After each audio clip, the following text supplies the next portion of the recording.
Welcome, episode 2 of the Orange and Blue Crew. Myself, Uncle Reek, cousin Jai, back at it again. A little bit of a tough week for the Knicks. We'll get into why in just a moment. But actually, I know we had the plan that I sent, but I did want to actually start with some breaking news because this legitimately just happened, like probably like 15 minutes ago. Um, the Knicks are actually filing a dispute with the league because of on the as at the moment that we're recording this, um, it is Tuesday, 5:55 Central. I'm in South Dakota. Uncle Reek is in New Jersey, so he's on East Coast, and Jai is in sunny California, so it's like 3 o'clock over where he's at. But literally about 25 minutes ago, the Knicks filed a protest with the NBA to dispute the 105 to 103 loss that we suffered to the Rockets on Monday. So we'll get into the Rockets game as a whole in a bit, but I did want to lead off with that because that's where we're going to end up. So that is the latest on the Knicks. So they are filing a dispute, which I'm glad they're doing it because that was that game last night was certainly something. But before we get to that game, we're gonna look at the week in review, like we'll always do to start off the episode. We kind of introduced ourselves a little bit last time because it was the first episode, but now that the people know who we are, let's just get right into the meat and potatoes. So, we're gonna start with the Grizzlies game, which was it should have been a bigger win than it was, and it was a really good moment because I believe it was the 25-year anniversary for Mike Breen and Yes. Clyde Frazier. Right. So it's been 25 years they've been calling games together on MSG. So just want to give them a round of applause, a shout out, a salute for their years of service. Um, and the game looked like it would be a runaway boat race in favor of the Knicks. And I remember I was watching the game and not thinking anything of it because I'm like, oh, we're killing these dudes. So Mm-hmm. I ran to the gas station real quick because I wanted something to drink, but I didn't have anything. So I just ran to the gas station real quick. And I'm in the gas station. I ended up getting some gas too. And I checked my phone. I'm looking at my phone. I'm like, wait, why is it a 9 point game? Like we were just up like 30. I'm like, wait, why is it a 9 point game? All of a sudden, and Breen and Clyde are doing their kind of like, um, storytelling and thank yous and whatnot because people are. I mean, we were blowing them out, and then all of a sudden now it's a close game. Jacob Gilliard, who's like 5'8", and who I respect. He's 5'8". I know Reek. I texted him. I was like, I kind of wanted to see if the Knicks would just throw him a bone undrafted. He's super small, but I liked his game at Richmond. He was pretty good. But yeah, he started going crazy. I think GG Jackson had a pretty solid game too. Like all of a sudden, before you knew it, we were in a dogfight, Yes, and sir. we had to put the starters back in, and it was not a clean win. Dante had 32, so he had continued his stretch of shooting and scoring, which has been just what the doctor ordered in the absence of Randall and others. So he kept his hot shooting going. Precious had 17. He was good. He played 40 minutes. Um, Isaiah had 17. He was 7 for 8.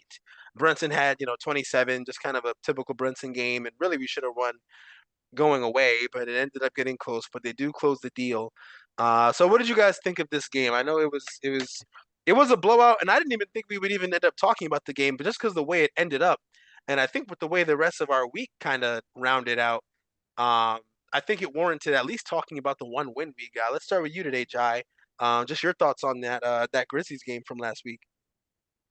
Well, Clyde gave Gilliard the nickname the Lilliputian at the beginning of the game, which completely distracted me, and that's all I was talking about with my dad.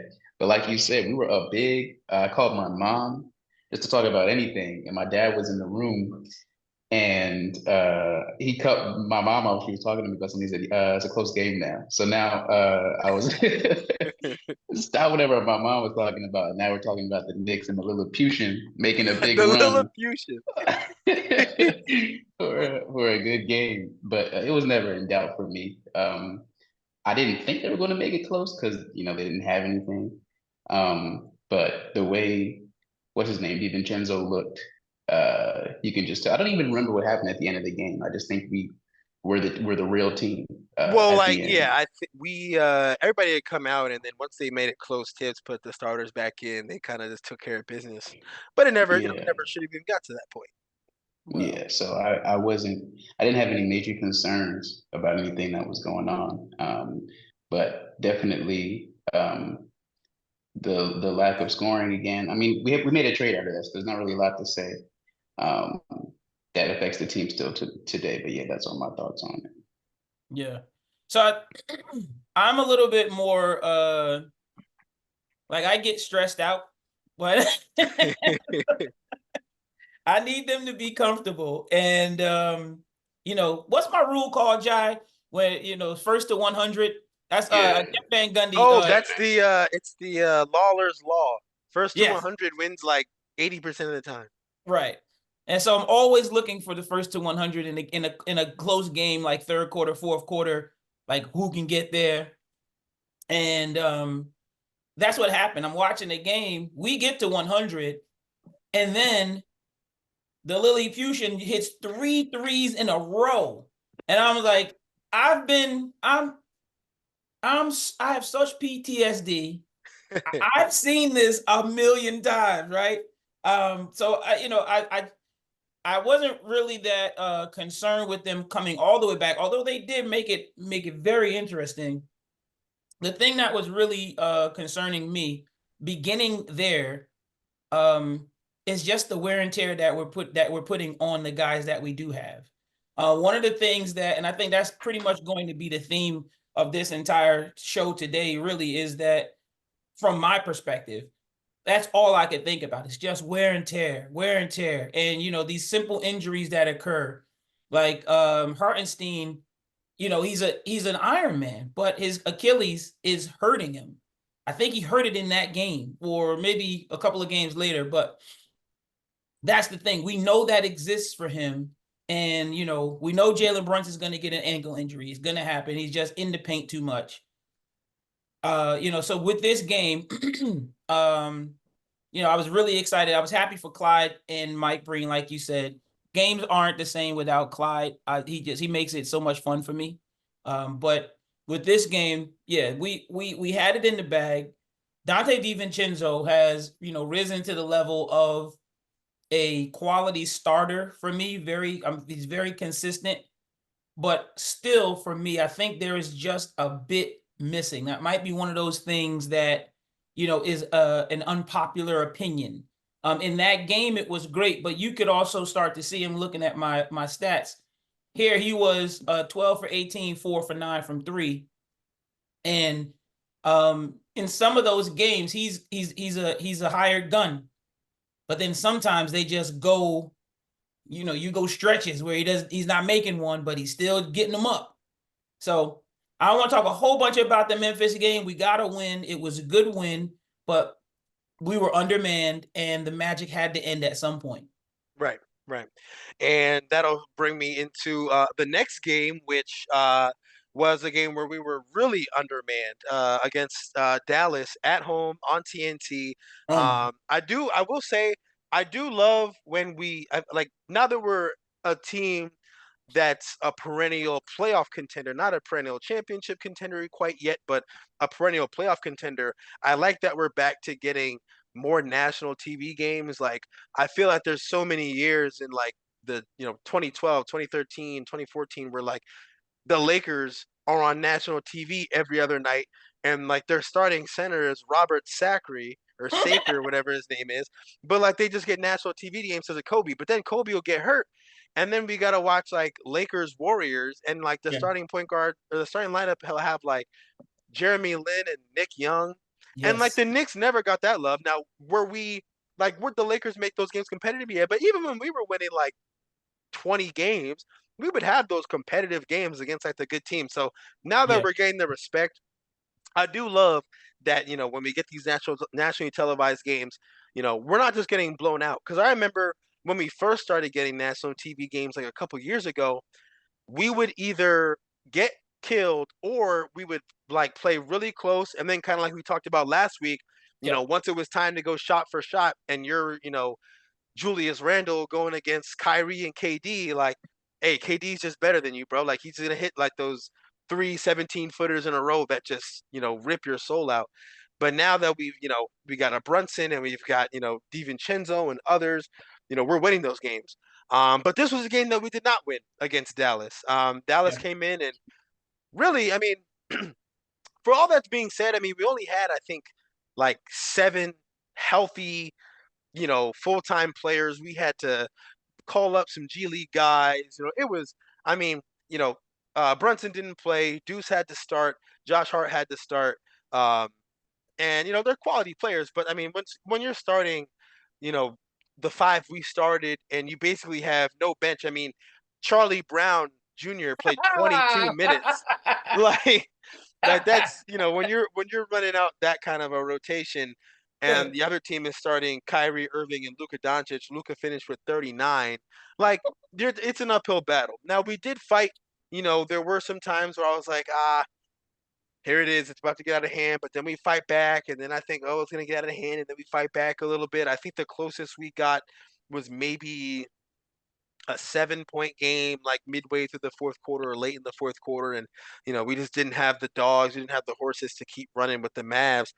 But to start, to address your injury point, I do think that this was kind of, for me, the start of my concern of like, could this be the reality down the stretch? Could we run into a situation where, okay, we've done the heavy lifting, and like maybe thank God we're a 4 or a 3 seed, but then we run into a situation like the Nets last year where KD and Kyrie had the Nets in such a high. They had such a good record. They were a 4 seed or a 3 seed for most of the year. Then they make those trades and guys get hurt and they kind of limp into the playoffs. I feel like that could be a real possibility for us. I mean, this was the game where you mentioned Hartenstein. His Achilles hurts him again. This is a game where he played 15 minutes and he left the game with an Achilles, injury, which his Achilles has been bothering him for a minute. I think I Last remember season. this. Yeah, I Last remember season. this affecting him last season. I remember he had a pretty long stretch of games in, like, I want to say December of this season where he missed like considerable time. So this is a real concern now, where now you have to weigh in the fact of like, okay, do we want to rest Hartenstein, or do we want to kind of just monitor him and let him play a game here, rest a couple games, play a game here, rest a couple games? And it's tough because he's one of our most important players now. But we also don't have the luxury of, Mitch is hurt, Jericho Sims is in and out of the lineup. Like, we are heading into a really dire injury situation, and it's not good. And Tibbs' reputation precedes him, and it's unfortunate because I'm someone who's tough on Tibbs, but like, I respect his commitment to basketball. Like, I know, like, everyone that's ever played for Tibbs talks about just how he's a basketball junkie, like how he literally lives, breathes basketball. And you can tell, like, he puts in the time, he puts in the work, but his reputation of just running guys into the ground is really starting to rear its ugly head. And it's tough at the same time because I remember a time where in the mid 2000s, guys were playing 38, 40 minutes a game and they weren't getting hurt like this. But I think with, just the pace that the game is played at, today, where there's just so many more possessions and a lot more running up and down, 38, 40 minutes a game today is a lot different than what it looked like in the mid 2000s, where it was a lot of half court game and a little bit of a slower game.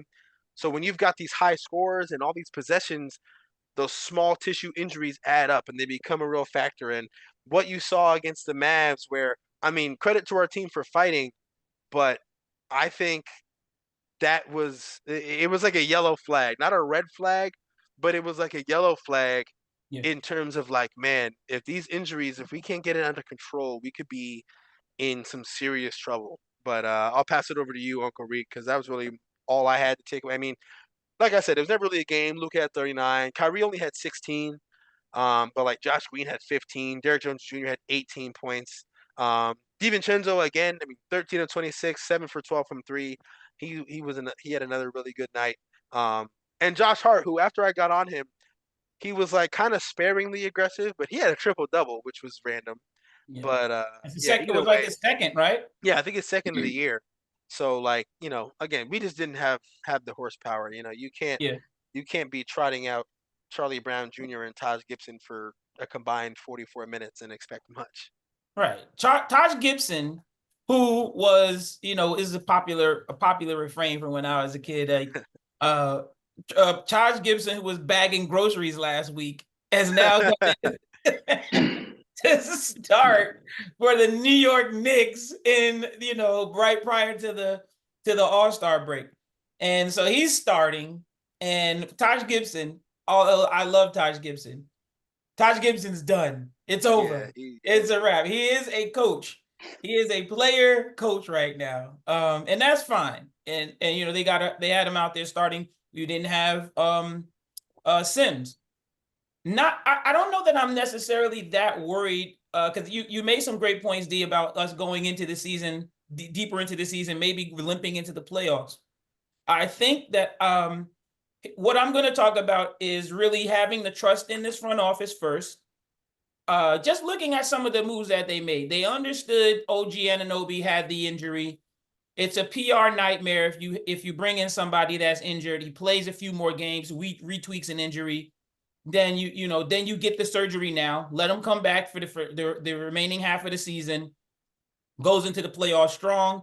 He already knows. He already has an idea of what to do with the team. We already know what we got. We got a lot, right? Then you look at Randall. Although we did get some update on Randall today, it was a little bit concerning. Jai called me. We were just talking, and there's the way the update was made on Twitter. Randall's doing well. He's meeting all his benchmarks, but surgery's not out of the question. I'm going to trust the front office. I'm going to trust that they know and they've done their due diligence, because they've shown us that there is just as much fans of the Knicks as we are, and that's a heap of praise on this front office.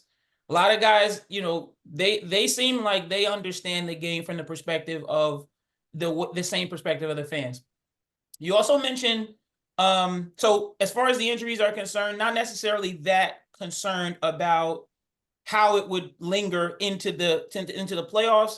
Might be something, but I think we're getting help. We're going to start to see that we're going to get healthy that end of February going into March. We're going to get healthy and then finish off April. We got a slate of games against like the Brooklyn Nets and the Bulls and all those guys that we'll have to just, play out the string.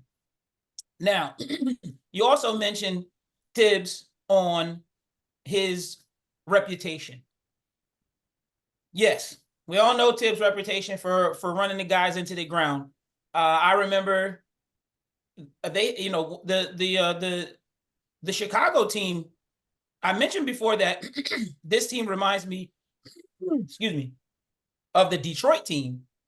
But as far as makeup is concerned now, with Brunson and DiVincenzo, OG Anunoby, Randall, and Mitch or Hartenstein, they don't look too different than that Chicago Bulls team, where you had Derrick Rose, you had Ben Gordon, because Ben Gordon's the guy that Tibbs ran into. I mean, he ran his damn knees off. Then you you had Luol Deng, who is similar to OG. You had but more scoring. Then you had who was that? The dude that has a tattooed forehead, the tattooed head, bald head, Boozer. Carlos Boozer, yeah. And then you had Joakim Noah. Right? Very defensive center, that kind of thing. So they look very similar to that team. And that's where the Knicks were afraid that Melo was going to go there. You guys remember that? Yes. But I don't know that he's necessarily been the same Tibbs with this Knicks team. He does keep guys in a little bit too long for my taste down the stretch when games are pretty much, decided in some cases.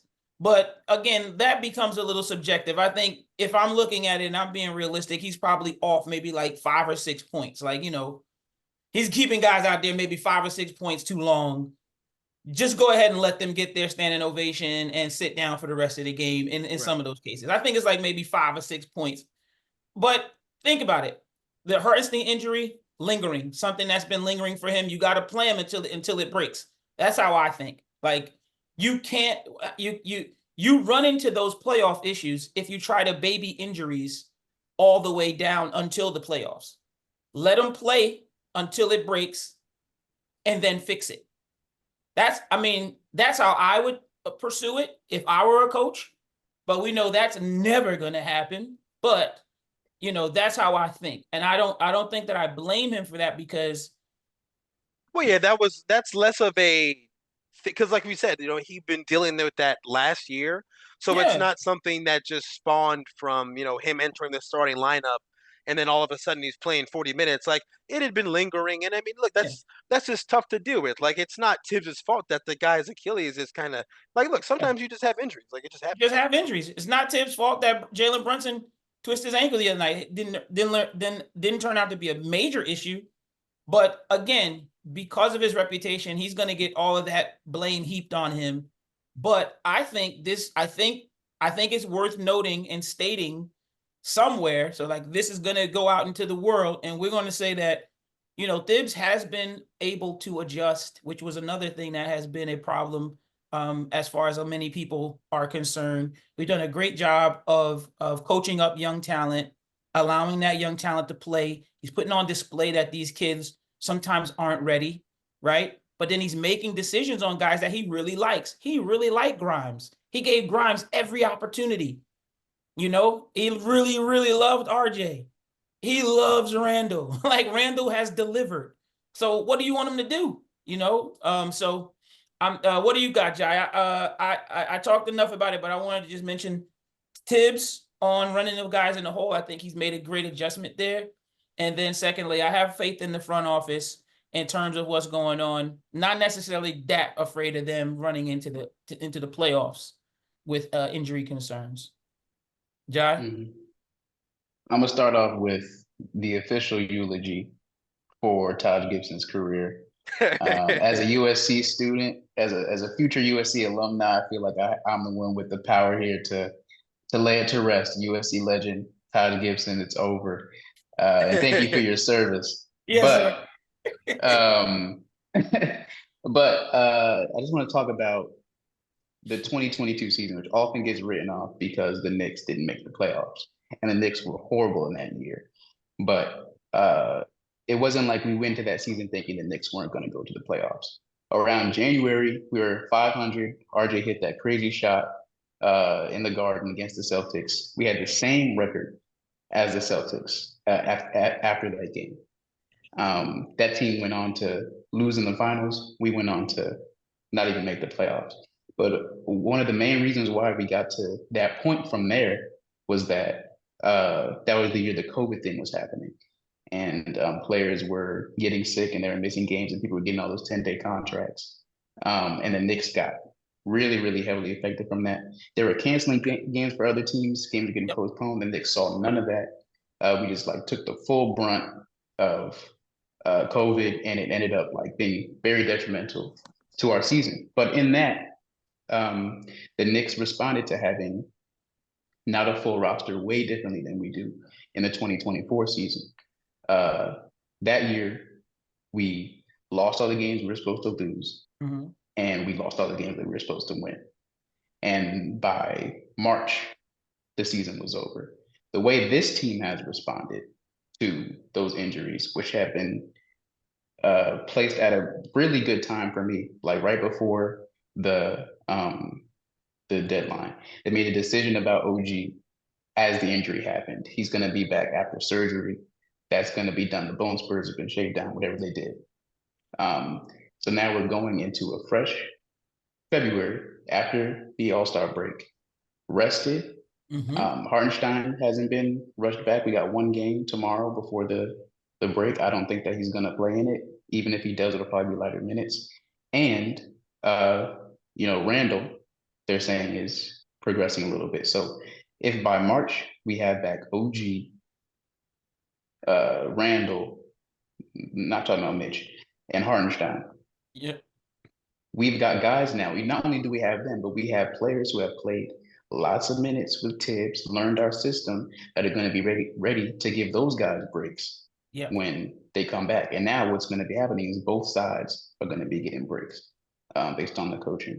So I think that we'll be looking into a really, really well balanced team by mid March, going yeah. right into the playoffs.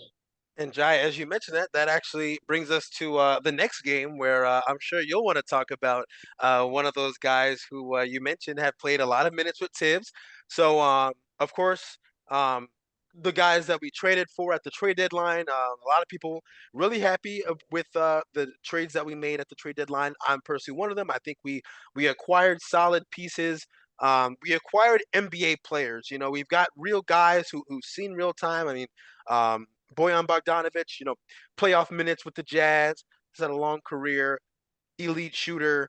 Alec Burks, you know, one of those guys that has played under Tibbs before with the Knicks, has had really high highs with us, has had a couple of low lows, but at the end of the day, we never can question his effort. Burks is one of those guys who not only does he have that kind of like flashy play style at times, but you're never gonna second guess his effort. Like he is gonna give you 110%. And I always have appreciated that about Alec Burks. So the guys that we made moves for, they weren't able to play on Thursday, but they did make their Knicks debut, or should I say, for Alec Burks, his Knicks 2023-2024 season debut, and for Bogdanovich, his Knicks debut on Saturday against the Pacers, which again another loss, the second of three in a row.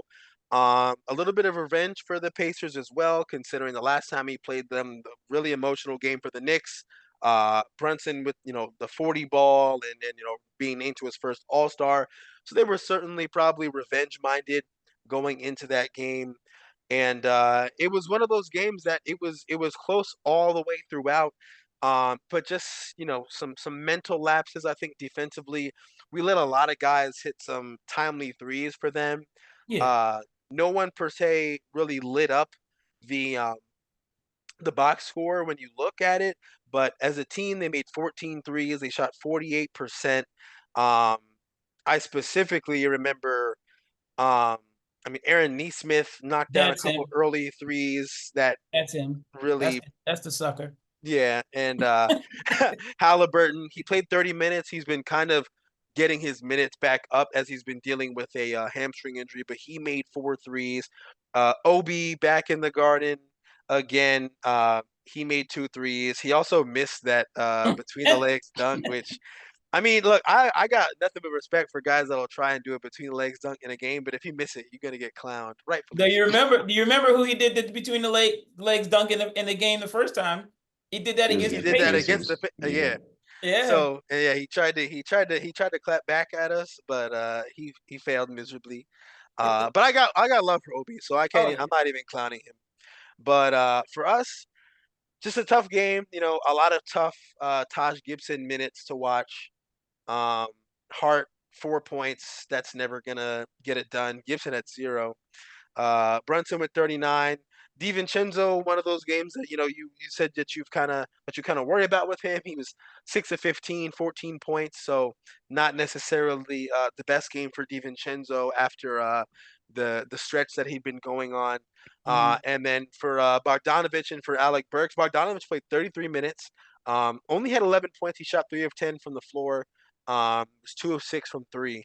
And Alec Burks, your guy Jai, had 22, 7 of 14, made four threes. So again, you got to think if you just get like a solid day's work out of Josh Hart and somebody not named Taj Gibson playing at the 4/5, then it's a completely different game. But unfortunately, that's the situation that we've found ourselves in at this point in the year. So we lose 125-111 to the Pacers at home in the Burks and Bogey debut. Deuce McBride only played 11 minutes that game. So where does this, any thoughts from this game? I mean, this was kind of one of those like you could really feel like I always say, Josh Hart. is when he's in the game, he has to be aggressive. I hate when he doesn't play aggressive, especially when we're literally counting on him for offense. Mhm. I've seen him score 30-point games in Portland. Like I've seen him be able to shoot. I don't know why all of a sudden he just forgot how to shoot the basketball. Like he has the label of a non-shooter now, but I mean he came into the league and he didn't have the shooter tag, but he was always a capable shooter at Nova, and I've seen him in the NBA be an offensive catalyst sometimes. But 4 points from him is just never going to cut it. Um, Taj Gibson shouldn't play in the NBA anymore. And DiVincenzo just had a It was really Taj Gibson. Taj Gibson's and gonna. That's the first celebrity we're gonna get to watch this yeah, he's podcast. gonna be hearing about This is us how the universe trash on. works. Yeah. And but yeah, and I would have liked to see better efficiency from Bogdanovich. First game, understand. I mean, Burks went crazy. He had 22 on 14 shots in 22 minutes. Yeah. But yeah, I mean, what do you what's is anything that stands out to you guys about this game? I really feel like just during this losing streak, besides the Rockets game, which we'll get into next, I feel like the Pacers game and the Mavs game were pretty much the same game, except the Pacers game was a little closer all throughout. Because I think we were against the Mavs, we were able to keep it like faux close, you know. But Mhm. like against the Pacers, it was never much more than like a 4, 5, 6 point game either way. And then they just started, hitting shots at the end, and we couldn't compete. Yeah. Who's up? Ja, you go. And yeah, whoever Ja, you can start us off. Yeah, the Pacers game, just real quick before I go to, I was one of the few Obi Toppin fans after the draft. Because people gave up on him pretty quickly in his first year, and his second year was much better. But I found out in that game I have no love left for Obi. I think it stems, Cold world, man. yeah, it stems from that breakdown he had in the locker room last season around the playoffs. Yes. uh, I think that was the thing that severed it for me because I was like, you can't mess with the locker room at such an important time in the season, especially talking about the coach and all that. So they shipped them off and whatever. But yeah, this Pacers game to me was painful. I think all the way through because once again we're playing the Pacers undermanned. I hate the Pacers, and we got that win last time, but losing in this fashion where Halliburton is hitting. You said he had four made threes. Three of them were ridiculous. Oh my God, yeah, he had a They couple were, like step back. One of them I think was like it was a rattle. It was like before the third, at the end of the third quarter, I believe. It was like a mhm. step back on the right, stepping back to his right, and his ugly jumper, and it rattled in, cashes through. I'm like, you've got to be joking. And I like Hallie too. I've actually been a big Hallie guy, but he made that three. I'm like, oh, get out of here, bro. Yeah, it was a mess. Those threes were a mess. They kept hitting, but mainly um, it was a lot of growing pains with between Josh Hart, Alec Burks, and Bogdanovich. Josh Hart was great for us in the Rockets game, which we won't talk too much about. But in this game, he looked like he was trying really hard to make it work, and he didn't play with them. He didn't play on the court with them for many minutes. But it felt like he was trying to pre-adjust to what their game was going to bring. Mm. Um, and it really affected the shots he was taking, the shots he wasn't taking, compared to the way we saw Burks and Bogdanovich play, where they were just like flinging it. So it seemed like he maybe was taking a step back to give them the opportunity to maybe take some of those field goals attempts that might be allocated to that position. I don't know, but yeah, I was it was painful for me because you're overreacting and you're thinking we didn't lose consistent shooting with Grimes, but we did lose defense. So I'm trying to evaluate, just like every Knicks fan, how big of an impact did that really make? Um, and I guess I'll talk about that more with the Rockets game, but that's just one of the main things that was going through my head during the Pacers game. I Yeah. think what we missed before you go, Uncle Reek, I do think Grimes' defense was really good, but I think at least my philosophy basketball wise is you can't have a zero out there on offense. And Grimes wasn't always a zero, but he was so close to it where like unless you're Tony Allen, there's just no like it's nothing personal, but we just gotta give because you said it, Reek.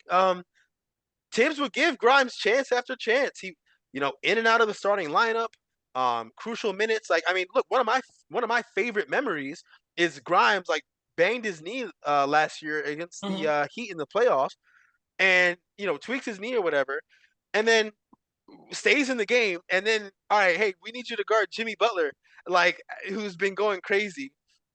We need you to guard Jimmy Butler here down the stretch, and he gets a steal, like on Mhm. one leg. Like I got nothing but respect and appreciation for Grimes, but I would push back only on the idea that while we do miss out on his defense a little bit, I think you can make up for what he gave you defensively, with like team defense. Plus, I mean, you're just getting so much more offense from Dante that like I mean, and it was frustrating because we've seen Grimes have those games where he scores like 24, 26, and then it's like he plays with Brunson and Randall, and my theory was I think he's like afraid of them. Like I think he would just mentally shrink, and he just couldn't do it. So like I do think we do miss that defense, but I would argue that our team defense can always make up for that, and I think you're just getting more shot making with a Dante, with a Bogey, with an Alec Burks that you just weren't going to get with Grimes. Yeah, I think the thing with Grimes was it's a professional thing. He's a professional basketball player, and it's a professional skill set that he may still develop. But his game didn't allow for the quick release that Dante has. If you watch the games, these players read the scouting report. They knew he wasn't going to drive to the rim, and they knew that he could not shoot against the closeout. As a matter of fact, we're watching a game one night, and I think was it KD? One of these guys was in the press conference, KD, yeah, yeah, yeah. When right? we beat Phoenix, yeah. Yeah, and so KD's like he's looking at the score sheet, and he's like Grimes had 3 threes. He said Grimes had I think he had 6 free throws or something like that. Yeah. And he was like Grimes free throws. This guy doesn't even drive to the basket. It was like, so if you're looking at it and then you're watching the games, he's not getting to the rim, and if he does, he's passing the ball. His game, it was just a little bit too passive, and he didn't have a quick enough release to get off shots with a closeout. And it became abundantly clear that this wasn't going to change for that young man. So yeah, no disrespect at all to Grimes. I would have liked to seen him stick around, maybe even to the summer, see what we can get from him, because the currency in the league has clearly shifted. Right, the currency is now young, developing players on smaller contracts as opposed to tremendous stashes of first round picks. But Burks in this Pacers game, the Burks is a Knick. Burks is a Knick. He is. Like it is, because the only way I'm thinking of Burks is when he's on the Knicks, he's coming off the bench. Alec Burks is hitting you for 20 a game on certain nights, and he's closing games. That's all I need to know. That we now have a guy that you could dust off at any point, put him in the game, and you could wind him up and let him go. Because that first game this Pacer game, right? Yeah, Saturday. Yep. Yeah. Yeah. So that first game, he started off like 0 for 6. Yep, I remember. I was like, we were in the group chat. I'm like, man, Burks can't buy a bucket. Yeah, is I'm this your like, man, man, Jai? we got the Detroit the Detroit Pistons version of this.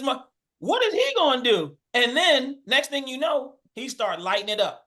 Now I'm excited to see what we can get from Bogdanovich.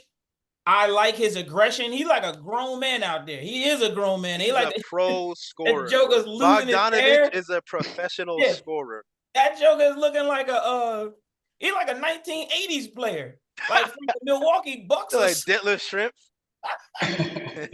He's like, I'm like, we got a real live Bogdanovich out here. He can, so it's crazy. I'm really excited to see what's happening. But again, not overly concerned about this losing streak or this Pacers game. I got another story for you guys. Went to a Knicks game one time. The same game where I had the Spike Lee story. We go around. Spike Lee, tells me I can't get a picture with him. So F you, Spike. I walk another 15 feet. Kevin Harlan and Reggie Miller are sitting at the desk calling the TNT game. So my buddy's like, yo, Reg, can we get a picture? Reggie Miller's like, sure. He goes over, takes a picture with Reggie Miller. I'm like, I'm not taking a picture with Reggie Miller. On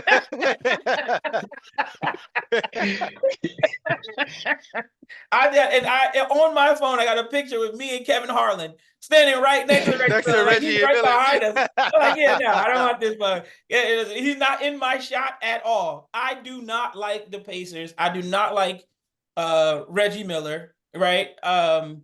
You got to respect him for what he did. I mean, the guy's in the Hall of Fame or top 75 or 100. I think he probably averaged like 17 points a game or something like that. But he was really tough. Halliburton reminds me of him.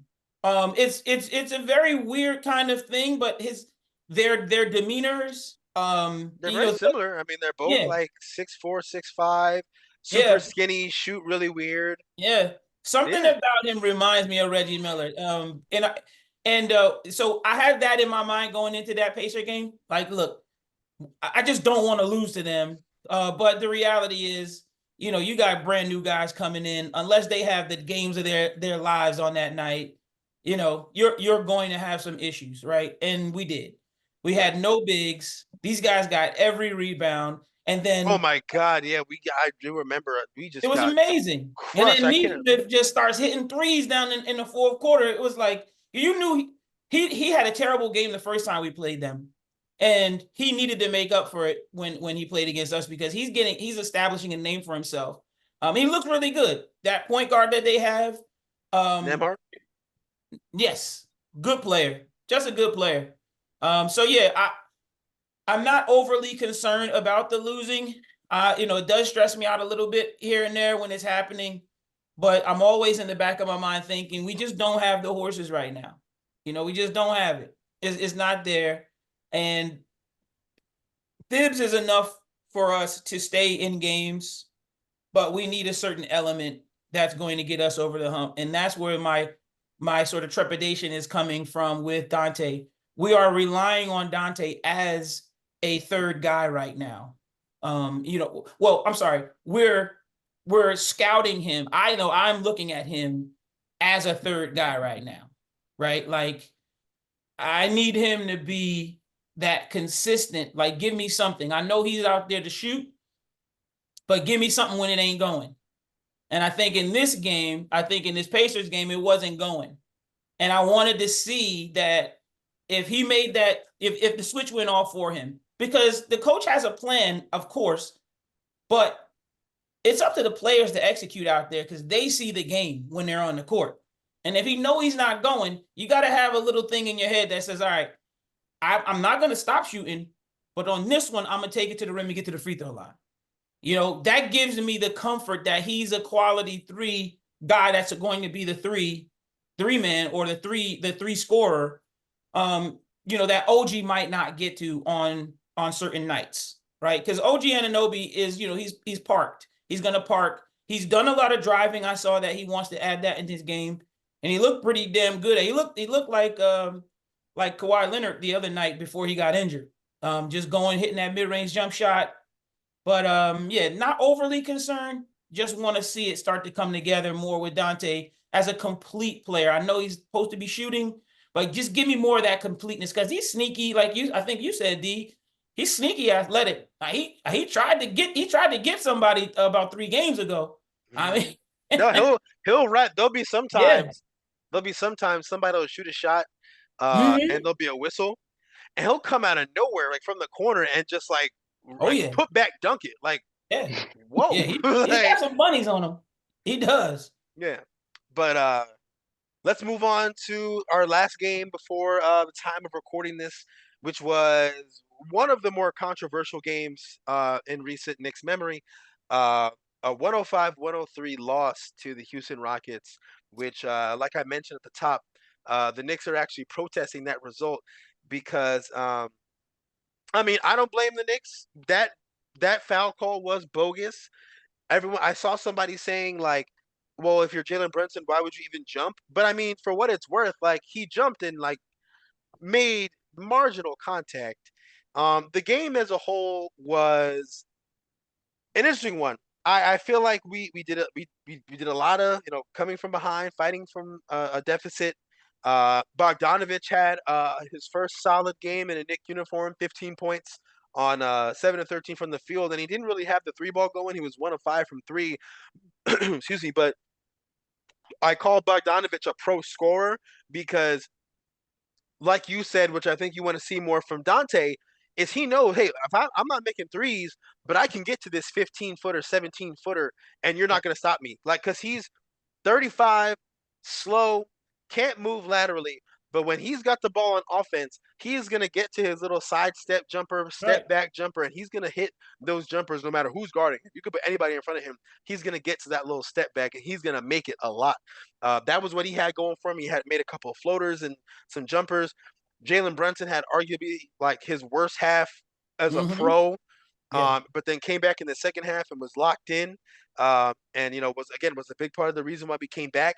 DiVincenzo had 23, 5 for 14 from three, 9 of 21 from the field. I believe he kind of was battling a little bit of an injury. He Yeah. He tweaked tweaked his some. hamstring. Yeah, he Tweaked his tweaked his hamstring. hamstring, so that'll be something to monitor. Played 41 minutes nonetheless. And then Alec Burks had kind of the. I mean, we got the full Alec Burks experience in just 2 games. He had 22 on 7 of 14 on Saturday, and then he had 5 points on 1 for 8 on Yeah. Monday night. So yeah, full He Alec Burks experience there. But listen. He must not have been playing any defense because he only played yeah, he made 17 17 minutes. minutes, right? So this was a game that okay, concerning for me a little bit, but again, we don't have the guys right now. We just don't have the dogs. But just for the way that that game ended, it's really that's a big deal because we're in a situation right now where now we're in the 4 seed and every game matters. Cleveland and Philly just played each other and Philly won, which helps us. And if we had won yesterday, we could have gained a game on them. But instead, Ed Malloy or whoever it was calls the bogus foul. I mean, that was not a foul. And the refs were really, again, I don't like to talk about officials, but they were really kind of jobbing us all night. I mean, there's one drive where Dylan Brooks literally lowers his shoulder into Brunson, and they call a blocking foul on Brunson. I'm like, how can you even how can you even see that in real time and not call a charge? But for the game to end the way it did is bogus, and I don't know what the protocol is for this. I don't know if we just you know head out to Houston and play like a overtime period if the protest of this game, the dispute of this game goes in our favor. But that you can't end that game that way. That was But completely yeah, that is bogus. what happens, by the way. Oh, If really? if the league decides to whatever, it's only happened like 6 times in NBA history. Really? Um, but I'm pretty sure you can play out that overtime later if they dispute it. Because this is one where I think this is the second disputed loss of the season. So the first one, the game wasn't decided in the same manner. It was like denied by the NBA. So basically, they have after it happens, the team has 48 hours to submit it to the league, and then the league has 5 days to respond. So we'll see what happens in the next coming days. But I did read somewhere that maybe somebody was joking, I don't know. But if it is granted by the league that we do play that overtime. Yeah, and we should because that's a game that ultimately in the standings, that'll be our final little discussion. Is just looking at the Eastern Conference standings, but in the grand scheme, I mean, I know a lot of people like to say like, oh, the NBA is so long and games don't matter, but no, we're in the thick of it right now where every game matters. I mean, you look in the standings, there's so many teams around where we're at in the standings that are 33 wins, 34 wins, 35 wins. So all these games start to matter, and to lose like this, to have to hold the L like that is not it's not right. And hopefully, I hope we do win the dispute. And if we do get to play that overtime period, I hope we win it because that this is a game that can go a long way in terms of the standings, even though it's against a Western Conference opponent. Every game matters. Yes. But yeah, Jai, I'll let you keep going. Any thoughts, any additional thoughts on just this Rockets game? Because Yeah, yeah. it was You set wild. me up for Burks, and I forgot to mention him. Alex Burks was one of my favorite players early on that 2020-2021 season. We had a game against Milwaukee, which we won, which was like one of the first things that let me know that team was for real. But Alex Burks wasn't somebody I was thinking about before the season started. And then in that game, I think he hurt his ankle in that game too, and he was out for a lot of the beginning of the season because he came back like halfway through. Mm-hmm. But in that game, I realized Alex Burks was going to be one of my favorite players. And he started off real poor against the Pacers, but then, the game was already out of hand when he started hitting the threes and stuff. But man, it was good to see that he could still do it. Even his 1 for 8 against Houston was a big three because he was mainly out there chucking, but the 1 for 8 was a big three. But one thing I wanted to mention too was he did play 17 minutes in that game, largely because Tibbs played the starters for the entire third. Um, and I honestly do. I know that it's a game in February, regular season against the Rockets, where you shouldn't be coaching, the way that Tibbs coached.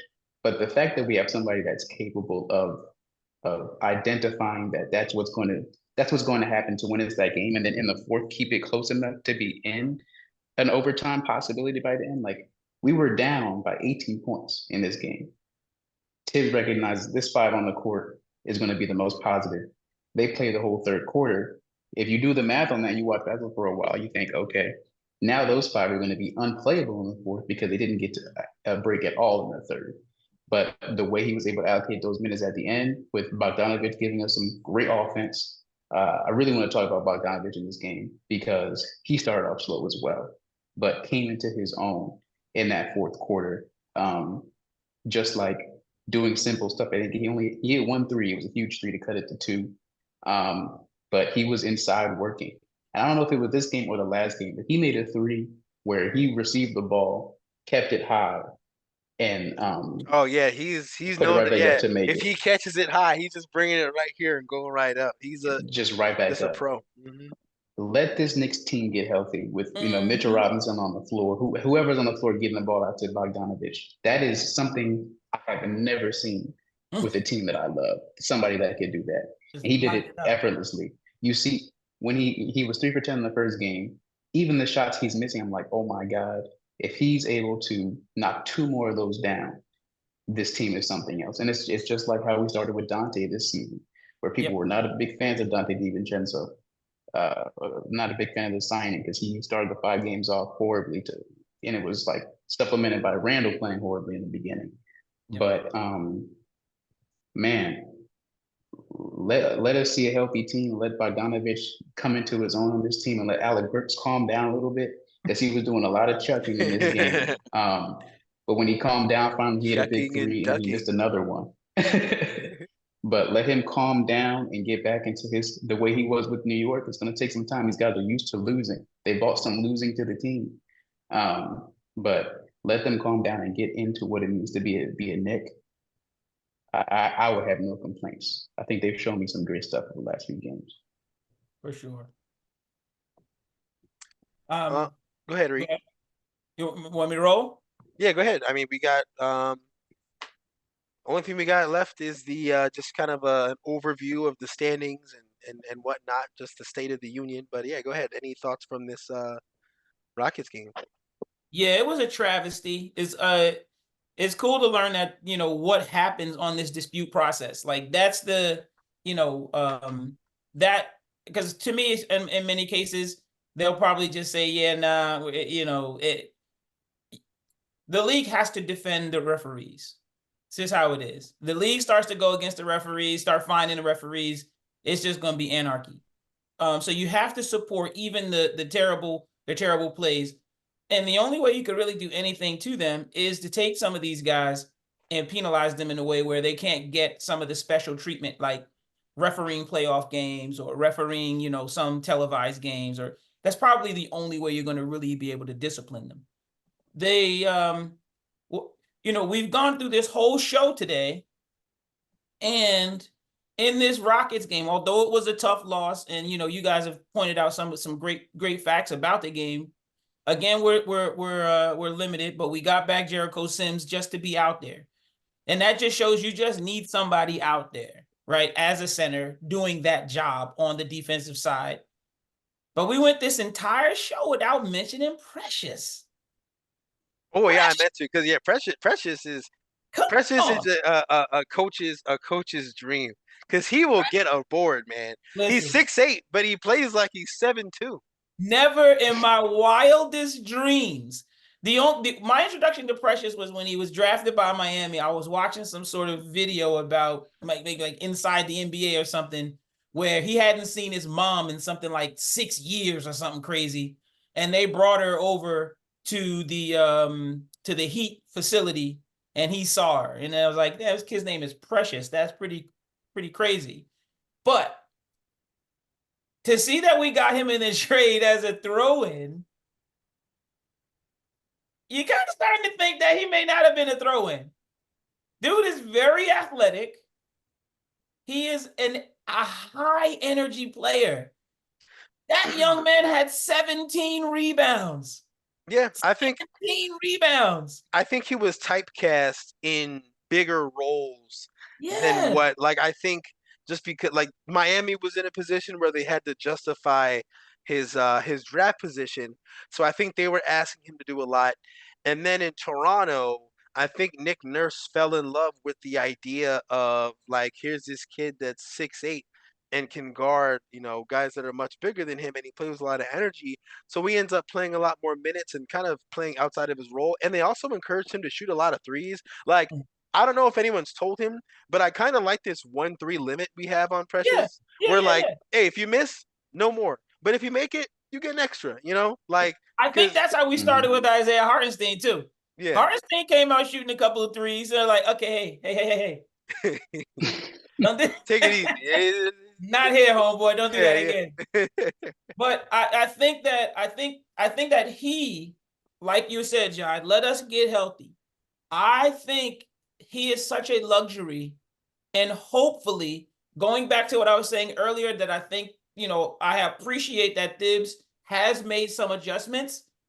I hope Thibs gets comfortable with having more scoring on the court, allowing Randall to sit down, allowing Bogdanovich to take that scoring load in that second unit, having Josh Hart be Josh Hart. Let Precious get a little burn out there, because Precious can guard. Precious was guarding LeBron.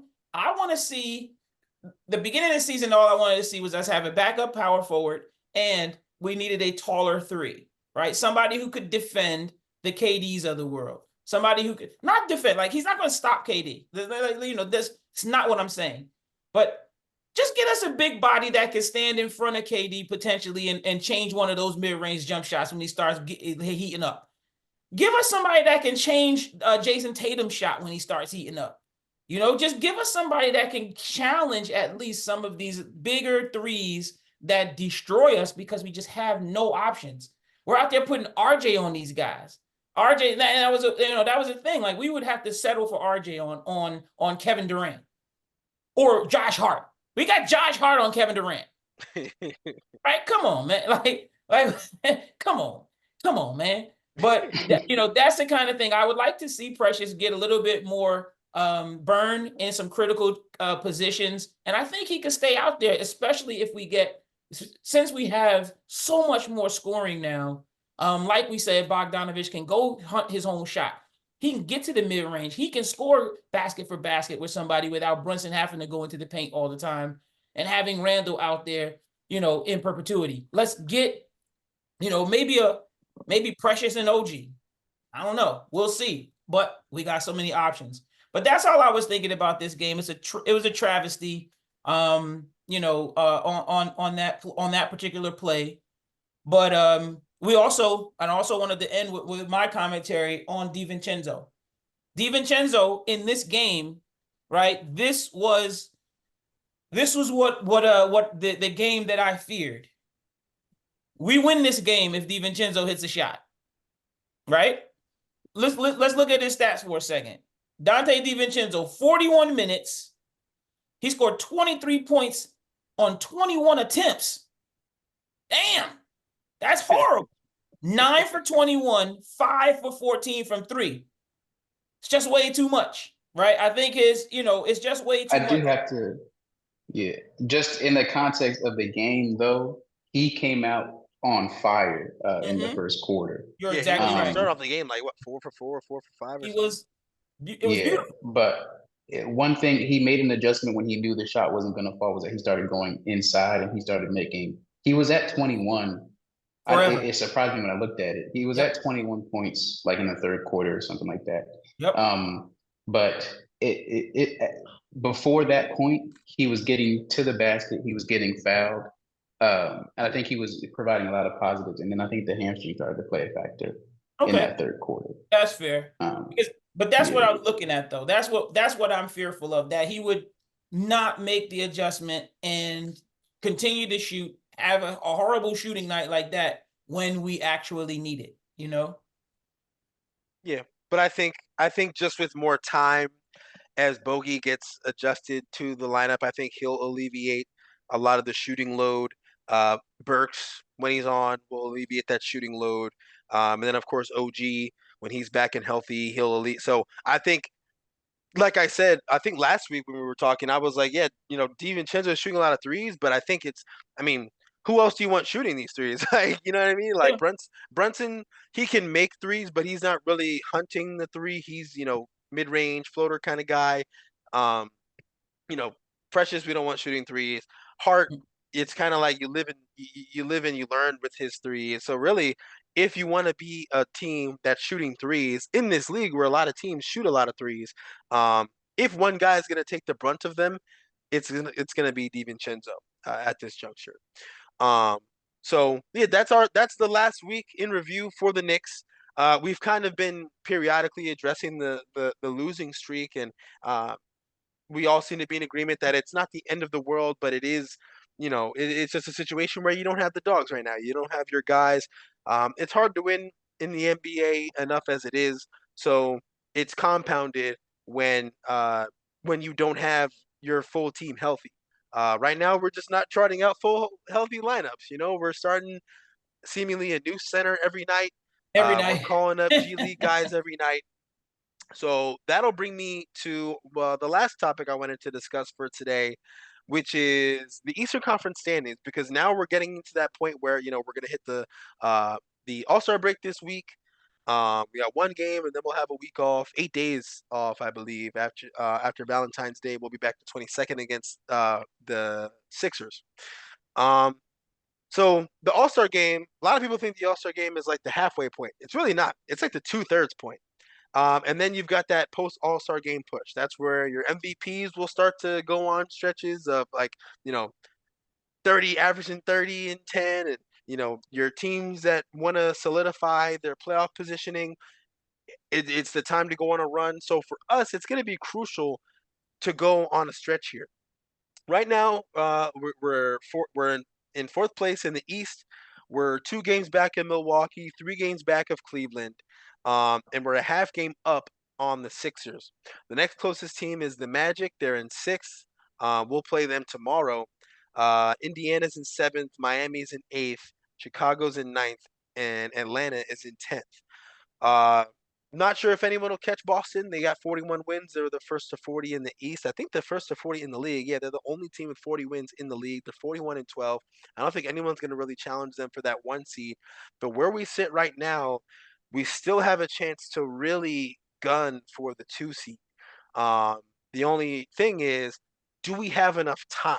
So, in the grand scheme of things, you know, in terms of playoff matchups, and ideal positioning, is there a preferred playoff seed um that you guys want to see us end up with? Because right now we're in four, um and if we were to end up at the four, we would play Philly, and if we beat Philly, we would play Boston in the second round. And of course, when we move up, we go back and forth between Cleveland and Milwaukee, which would set up for a date with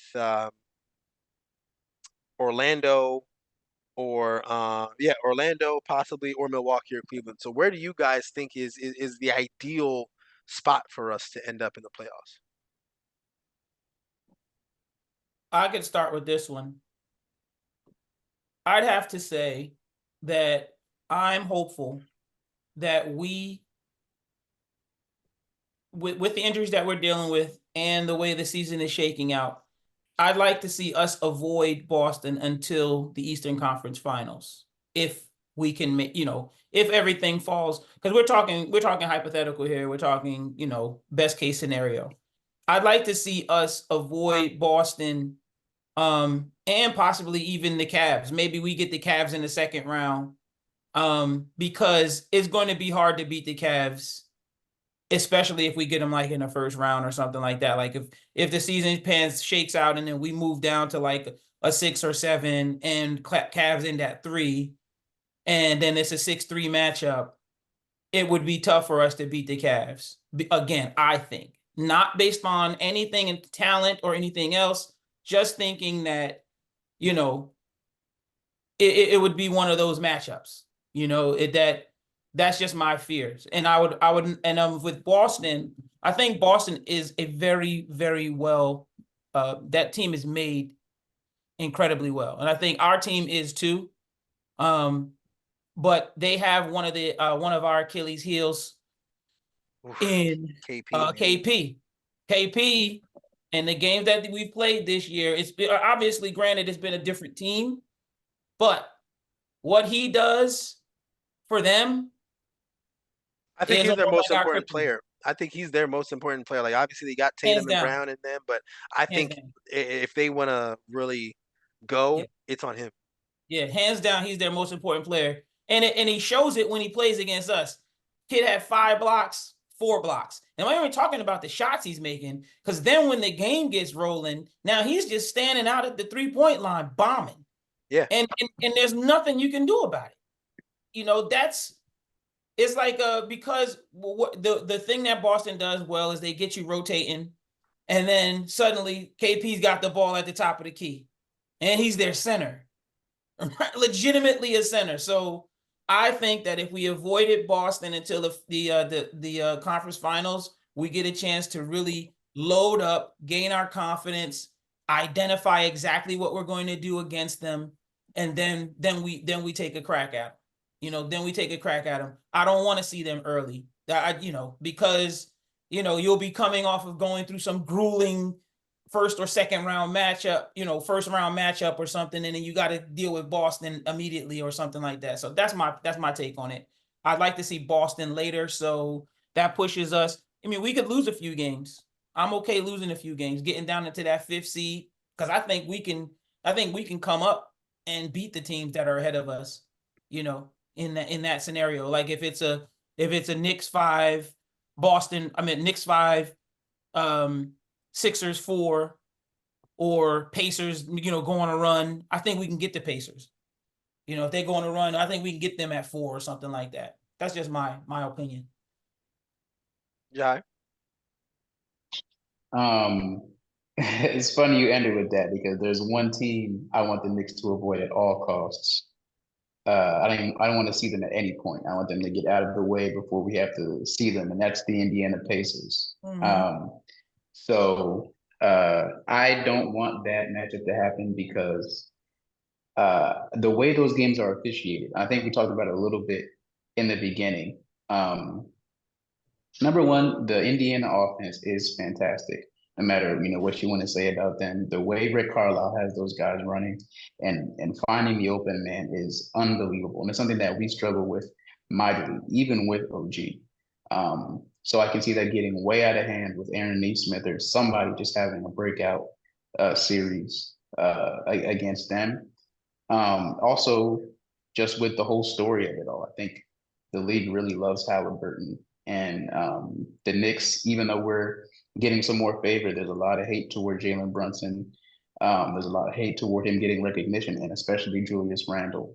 Um, So there's that aspect of it, and then the officiating. I didn't really fully touch on that. The Knicks are one of the leading teams in driving in the NBA, and we saw it obviously against the Rockets. The disparity was like 12 to 33 in free throws. The Pacers game didn't have that much of a visual disparity, but just in the way that game was being played, the Knicks should have gone to the line at least 15 to 20 more times, or not gone to the line that many more times, but shot that many more free throws. So I just hate the way that the games against the Pacers are officiated, and it's been consistent in those three times that we've seen them. But yeah, beyond that, the Cavs, we're going to have to face them. It's hard to beat a team twice in consecutive years. They've got our number, they got, our name circled on the calendar. And we might be going into that without Mitch. And Mitch was one of the biggest difference makers in that series. So it's important to remember that as well, because Mitch really did a good job at shutting down uh, a former All-Star for some reason, Jared Allen. So yeah, teams like the Sixers, the Bucks, Orlando, and yeah, just one or two seed right now. I don't want the Knicks to even go for that because that's the play-in teams. And if it ends right now, that's either Miami or Indiana. And Miami, come on. I mean, there's nothing really to talk about with Miami besides I don't want to see them in the first Okay. round. I Uh, actually I'm not buying that the Miami will do the stuff that they do. Like you can't keep getting away with that. Like even last year was a bit fluky because Giannis missed, some games. They beat us fair and square, but um, I don't think we were ready yet. I think we peaked last year. Like that was the best Mhm. we could have done last year.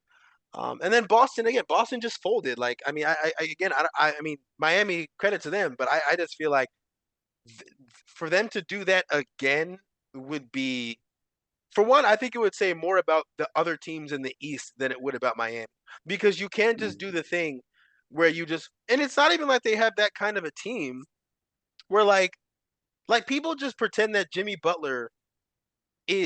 people pretend Jimmy Butler is a guy that he's not. And like, yeah, I know he performs well in the playoffs, but outside of the um the Milwaukee series, he was really kind of just regular the whole rest of the yeah, playoffs. Like I was just talking about this today. he wasn't special against us. He had like a good 3 minutes against Boston when Grant Williams like clowned him, and then he scored like 9 points in a row.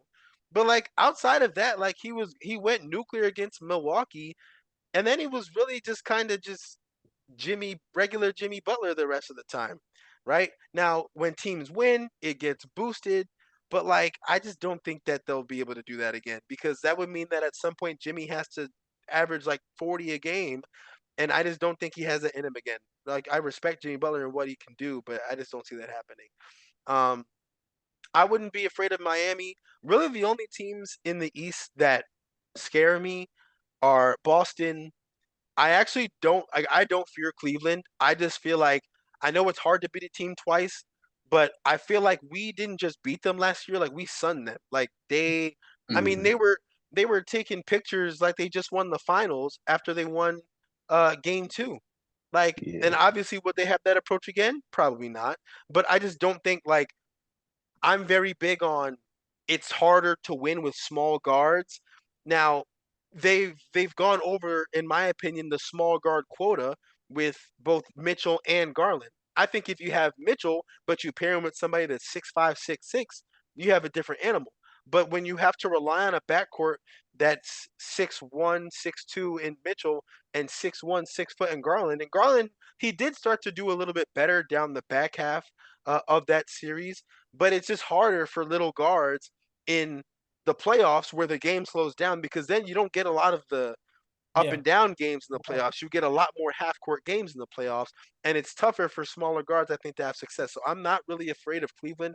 I actually do kind of fear Milwaukee, because I think the X factor is the fact that you've got Damian Lillard who just hits big shots all the time. Um, he's just like annoying. Like whenever we play the Bucks, like at least this year, it's just been like Dame. Like when we played them in Milwaukee, Dame just hit some like bogus shots where I'm like, all right. And I feel like we just always struggle against Giannis. Like even before Giannis was Giannis, I just Hmm. have vivid memories of Giannis like coming into the Garden and kicking our ass, Yeah. and he wasn't even that good yet. Yeah. So I actually wouldn't want to Going play. against Melo. Yeah, like I wouldn't want to play. I wouldn't want to play Milwaukee. Philly, I think Embiid, his injury, he won't be 100%. So I mean, they didn't really worry me to begin with. I think Embiid is a notoriously foldy player, and I'll take Brunson. Shoot, I'll bank on Randall overcoming his playoff woes before Embiid does, and that's saying a lot because Randall, for as much as I love him and I give him respect, he's a playoff shrinker, and I think now it's now or never for him to be a playoff riser. So this has to be the year. So I'm not afraid of Philly. Yeah. Orlando, I'm not worried about them. They don't worry me yet. Indiana, I get what you're saying, but I think when you don't play defense, like even Rick Carlisle would tell you, I think like how does he feel? How confident does he feel with the defense they play? And I think even he would tell you like, oh, not very. Like they just don't play defense, and you have to guard Mhm. just a little bit in the playoffs. You can like those teams that score 130, you gotta have like KD or Steph to be a team that can score 130 and have playoff success. And I don't see KD or Steph walking through that door in Indiana. Talked Mhm. about Miami, they don't scare me. Chicago, yawn. Uh, Atlanta is always going to be pesky when you have Trey, just because Trey can go off for like 35, 38 with like 14 assists and really kill you. But their team is just so oddly built that they wouldn't scare me. And those are all the other teams that aren't the Knicks. So yeah, the only teams that really scare me per se is Boston and Milwaukee. Um, I'm not really too worried about Cleveland, but I don't know. I just don't. Yeah, I just don't. I think this is like I think we're truly the second best team in the East. Like it might sound like a bit homery, but I just think fully healthy with Brunson, OG, Dante, Randall, Hartenstein, or Mitch, and then off the bench, Burks, Bogey, um, Precious, Deuce, like Josh Hart. Like I just really like our team. This is probably the most liked team that the Knicks have ever had. So Yeah, and I Cleveland's truly position right now at the second seed is all schedule. oh my god, they've Now, been like, playing bums. yeah, they played nobody, and they played like four less games than us because they went to Paris. So their position to me means nothing. I would agree that the Knicks right now are the second best team in the East.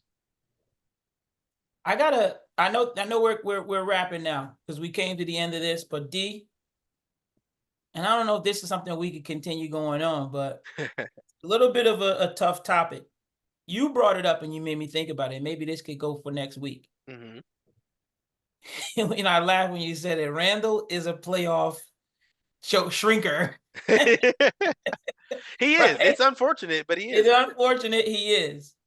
And I put it out of my mind when I'm on Twitter or on any other, Bleacher Report or anywhere else where we're talking sports.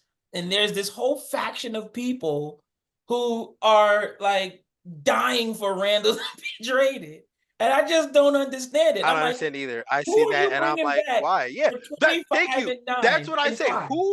Who do you Who? trade Randall for that Right. you But definitively say, "Oh, we got better." now here's the thing though. This is the question for maybe next week though. It's like once you started to talk about it, there's going to be an eventual playoff series. We are going to have a playoff series and potentially two, right? Let's just, if we're just looking at last year. What do we need from Randall to give him a third playoff op? Because this will be the third time, right?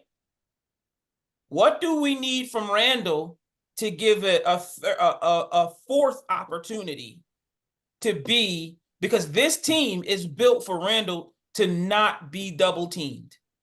That's what this team is now. You cannot double team Randall and you cannot double team Jalen Brunson. You got Okay. to play everybody straight up. I like that question, and that's something I've been diving into. Um, Randall specifically his shot diet this year compared to other years. So actually, yeah, let's save that for next week because I do want to kind of take a deeper dive into why I think if there's a time for Randall to kind of nip the playoff woes in the bud, like this is the year. And I feel more confident in it. Like last year, I was kind of like, I mean, he'll be important, but I don't really have faith in it. But this is the year I think where he can really silence a lot of the haters who truly just think like he's just get him in the playoffs. Like literally, like you just take the playoff logo and put it on the court, and he'll go from 25-10 to 12-7, right? But yeah, no, that's a good question for next. That's a good topic for next week. So we'll definitely dive into that next week. That'll do it for episode 2. Another really good one. I think we talked a lot about just the week in review. Where I like just talking about the week in review because I think it lets us dive into other things because every game is so unique. Every game has basketball is such a fun game where it ebbs and flows, and you can really see coaches adjust in real time, players make changes in real time, and you see how those types of things play out for a whole season. Knicks are on a 3-game losing streak right now, but hopefully we can get one against Orlando before the All Star break. And then we'll have the All Star break, and maybe we'll get some guys back healthy, and it'll be full speed ahead. And this home stretch of games is going to be, woof, it is going to be. I'm going to be, you know, watching every play with the intensity of 1,000 suns, as Clyde likes to say. But that'll do it for episode 2. Thank you for those of you who've been tuning in, and we hope we can get even more of you to tune in. Taj Gibson, if you're watching or if you come across this, no hate, man. It's just like, look, like I never played professional anything, but like you can Right. see when a guy is done, and Right. this just might be the end of the line for you. But we'll wrap things up there. This has been Darren, Reek, and Jai bringing you the Orange and Blue crew, and we will catch you guys next week.